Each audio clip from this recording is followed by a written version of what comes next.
ఎప్పుడైతే ఒక దర్శనాన్ని దృష్టిలో పెట్టుకొని మనం కష్టపడతామో, ప్రయాసపడతామో, ఇంకా ఏవి మనల్ని గెలవలేవు. ఏవైనా ఎవరిని గెలుస్తాయో తెలుసా? ఏ దర్శనం లేనోడిని, ఏ గురి గమ్యం లేనోడిని, ఏ భారం లేనోడిని, ఏ ఛాలెంజ్ తీసుకోనోడిని లోకం ఆటాడుకుంటుంది. ఆకర్షణలు ఆటాడుకుంటాయి. పిచ్చుకొక్క తిరిగినట్టు తిరుగుతుంటాడు, అటు పడితే అటు, ఇటు పడితే ఇటు. గురి లేని బతుకులు ఏముంది? ఒక దర్శనం లేని జీవితాలు ఏముంది? ఒక కర్తవ్యం, కార్యదీక్ష, నేను ఇది సాధించాలనే పట్టుదల లేని బతుకులకు అర్థమేముంది?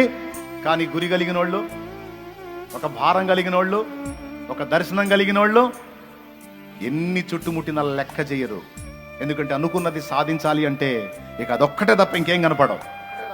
ఇక ఆకర్షణలన్నీ బ్లర్ అయిపోతాయి.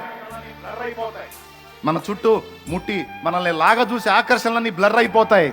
మనం సాధించాలనుకున్నది ఒక్కటే మన కళ్ళ ముందు ఉంటుంది.